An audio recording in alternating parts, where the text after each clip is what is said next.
ಇವತ್ತು ಮಹಾರಾಷ್ಟ್ರದಲ್ಲಿರುವ ಲೋನಾವಾಳದ ಸಮೀಪದಲ್ಲಿರುವ ಮಾಥೇರಣ ಎಂಬ ಪ್ಲೇಸ್ಗೆ ಹೋಗಿದ್ವಿ.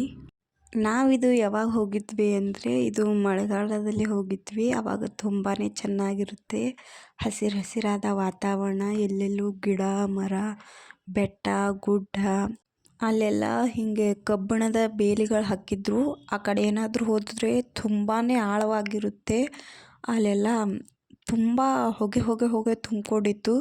ಈಗ ಇಲ್ಲಿ ನಿಂತು ಮುಂದಿನದವ್ರು ನೋಡಿದ್ರೆ ಜನನೂ ತುಂಬ ಇದ್ದರು. ಆ ಜನಗಳನ್ನು ನೋಡಿದ್ರೆ ಜನಗಳು ಆ ಹೊಗೆಯಲ್ಲಿ ಕಾಣಿಸ್ತಾನೆ ಇರಲಿಲ್ಲ. ಅವ್ರ ಬಳಿ ಹೋಗಿ ನಿಂತು ನೋಡಿದ್ರೆ ಅವ್ರು ಕಾಣಿಸ್ತಾ ಇದ್ದರು. ಮತ್ತು ಮುಂದೆ ನೋಡಿದ್ರೆ ಅಲ್ಲೆಲ್ಲ ಹೊಗೆ ಕಾಣಿಸ್ತಾ ಇತ್ತು. ಮತ್ತು ಅಲ್ಲಿ ಹೋಗೋಣ, ಅಲ್ಲೇ ಅವ್ರು ಕಾಣಿಸ್ತಾ ಇದ್ದರು. ಹೀಗೆ ಹೋಗ್ತಾ ಅಲ್ಲಿ ಹೊಗೆ ಇದೆ ಇಲ್ಲಿ ಹೊಗೆ ಇದೆ ಅಂತ ಆ ಹೊಗೆಯಲ್ಲಿ ಹಿಡಿಯೋದ್ರಲ್ಲೇ ಕಾಲ ಕಳೆದು ಹೋಯ್ತು ನಂದು. ಹಾಗೆ ಕುದುರೆ ರೈಡ್ ಹೋದ್ವಿ. ಕುದುರೆ ರೈಡ್ ಅಂತೂ ಇಷ್ಟು ಮಜವಾಗಿತ್ತು ಅಂತಂದರೆ, ಅಲ್ಲಿ ನಿಮಗೆ ಸ್ಟೇ ಮಾಡೋಕ್ಕೆ ರೂಮ್ ಕೂಡ ಇರುತ್ತೆ.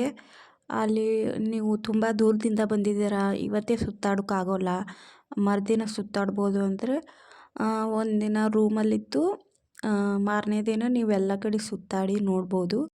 ಅಲ್ಲಿ ಸ್ಟೇ ಮಾಡೋಕ್ಕೆ ರೂಮ್ಗಳು ಅದು ಎಲ್ಲ ಇರುತ್ತವೆ. ನನಗೇನು ಅನಿಸ್ತಾ ಇತ್ತು ಅಂದರೆ, ಏನಾದರೂ ದೊಡ್ಡ ಕಾಡಿಗೆ ನುಗ್ಗಿಬಿಟ್ಟಿದ್ದೇವೇನೋ. ಎಲ್ಲ ಕಾಡು ಫುಲ್. ಕುದುರೆ ರೈಡ್ ಅಂತೂ ಸೂಪರಾಗಿತ್ತು.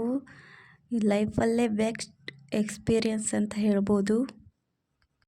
ಅಷ್ಟು ಖರ್ಚು ಮಾಡಿ ಅಷ್ಟು ದೂರ ಹೋಗಿದ್ದಕ್ಕೂ ಬೆಸ್ಟ್ ಎಕ್ಸ್ಪೀರಿಯನ್ಸ್ ಅಂತಲೇ ಹೇಳ್ಬೋದು.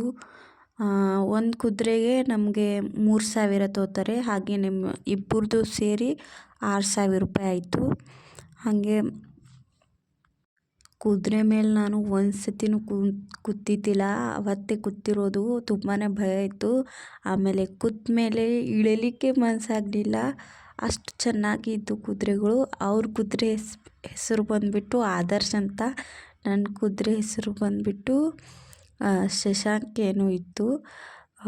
ಕುದುರೆ ಎಷ್ಟು ಮೂಕ ಪ್ರಾಣಿಗಳು ಹುಷಾರಾಗಿರುತ್ತವೆ ಅಂದರೆ, ಅದು ಯಾವ ಪ್ಲೇಸಲ್ಲಿ ಅದು ಸ್ಪಾಟ್ ಬತ್ತಂದರೆ ಅಲ್ಲೇ ಹೋಗಿ ನಿಂದ್ರೋದು. ಮತ್ತು ಆ ಎಲ್ಲ ಸ್ಪಾಟ್ ಎಲ್ಲ ಅಲ್ಲೆಲ್ಲ ತಿರ್ಗ್ಯಾಡಿ ನೋಡಿ ಬರೋ ತನಕ ಅಲ್ಲೇ ನಿಂದ್ರೋದು. ಪ್ಲೇಸ್ ಅಂತೂ ಸೂಪರಾಗಿತ್ತು. ನಾವಂತೂ ತುಂಬ ಎಂಜಾಯ್ ಮಾಡಿದ್ವಿ. ನೀವು ಒಂದು ಸತಿ ಬಂದು ನೋಡಿ, ತುಂಬ ನೀವು ಎಂಜಾಯ್ ಮಾಡ್ತೀರಾ. ನಮ್ಮ ವಿಡಿಯೋ ನಿಮಗೆ ಇಷ್ಟ ಆಗಿದ್ದರೆ ಲೈಕ್ ಮಾಡಿ, ಶೇರ್ ಮಾಡಿ ಹಾಗೂ ಕಮೆಂಟ್ ಮಾಡಿ ಹಾಗೂ ಸಬ್ಸ್ಕ್ರೈಬ್ ಮಾಡ್ಕೊಳ್ಳಿ.